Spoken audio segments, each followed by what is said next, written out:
नमस्कार, आप देख रहे हैं दर्श न्यूज। मैं हूं आपके साथ रितेश शर्मा। देखिए, बिहार में क्या कुछ चल रहा है। एक तरफ तो नियोजित शिक्षक सक्षमता परीक्षा का विरोध कर रहे हैं, लेकिन उसी बीच जो है सरकार पे एक बड़ा सा खुलासा हुआ है।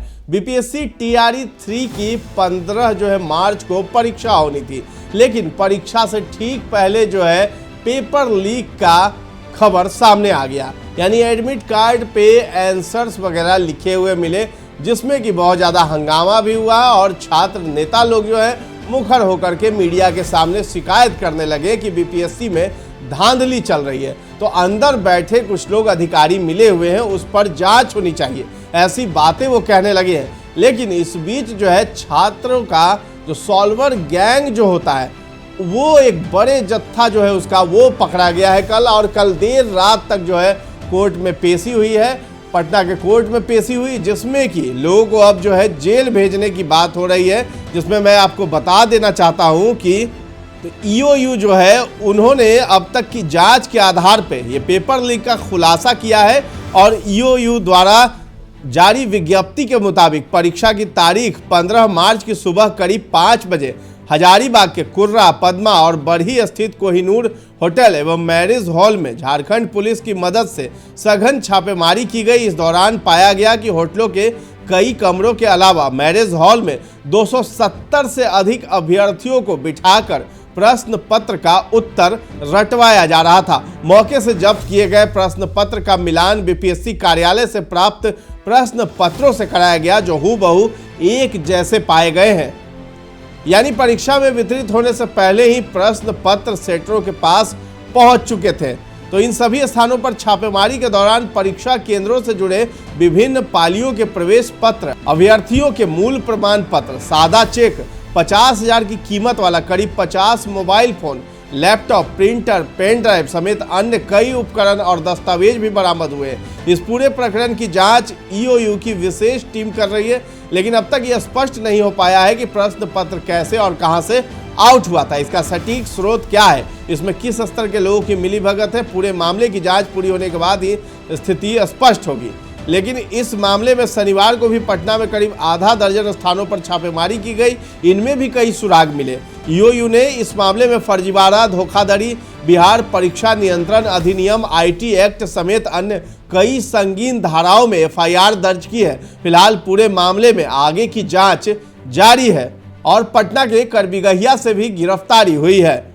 इस छापेमारी से पहले 14 मार्च की देर रात को पुलिस टीम ने गुप्त सूचना के आधार पर करबिगहिया इलाके में मौजूद एक मकान में छापेमारी की थी। इस दौरान प्रश्न पत्र लीक से जुड़े कुछ अहम सुराग भी मिले थे। यानी और मैं आपको मुख्य बात बता देता हूं कि 10-10 लाख रुपए में ये डील हो रही थी।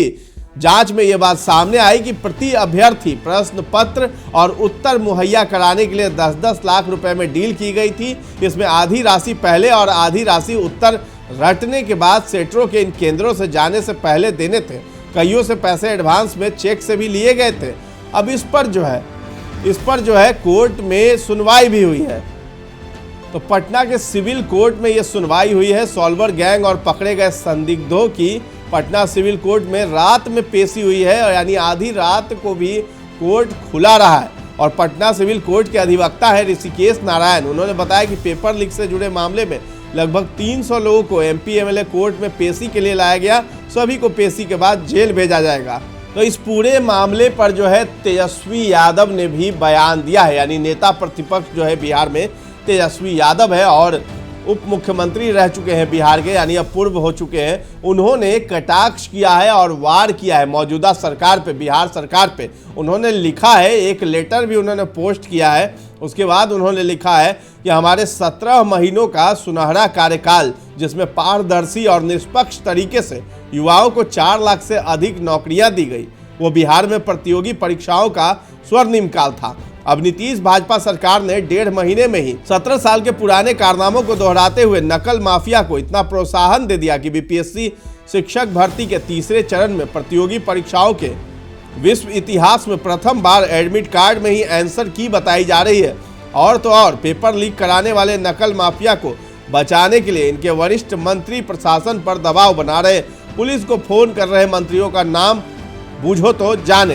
तेजस्वी यादव तो तेजस्वी यादव ने अपने 17 महीने के कार्यकाल को भारी बताया है और बताया कि फिर से वो काल लौट आया है। हमारे 17 महीनों में ऐसा कुछ भी देखने और सुनने को नहीं मिला, लेकिन जैसे ही हमारी सरकार हटी है फिर से उन्हीं की सरकार आ गई है और वही स्वर्णिम काल जो पहले हुआ करता था, जो पेपर लीक घोटालों की जो है मामले जो सामने हमेशा आते रहते थे, वो सब कुछ आ रहे हैं। और मंत्रियों पे भी दबाव उन्होंने बनाया है और उनका नाम नहीं बताया है, लेकिन साफ साफ कहा है कि उन्हीं मंत्रियों की चल रही है और वो पुलिस पे दबाव बना रहे हैं। अब बूझो तो जाने नाम। तो ये सब कुछ तेजस्वी यादव ने अटैक किया है। तो इतना बड़ा मामला जो है बीपीएससी का, आखिर इसकी जवाबदेही किसकी होती है? बिहार सरकार की। और बिहार सरकार की लचर व्यवस्था जो है वो विपक्ष को बोलने पर मजबूर कर रही है कि आखिर ये सब जो घोटाले हो रहे हैं उसका जवाबदेह आखिर कौन होगा। तो ये सवाल पूछना भी लाजमी है विपक्ष का भी। लेकिन सरकार इस तरह की बातें करती है और जो सालों साल मेहनत करते हैं जो परीक्षार्थी, उनकी परीक्षा बेकार चली जाती है और परीक्षाएं रद्द हो जाती है। तो बहुत बड़ा सवाल है। इस पर आपकी क्या राय है? आप हमें कमेंट सेक्शन में जाकर के जरूर बता सकते हैं। और हमारे चैनल को सब्सक्राइब कर लीजिए। हमारा फेसबुक पेज है, उसे भी लाइक और फॉलो कर लीजिए। धन्यवाद।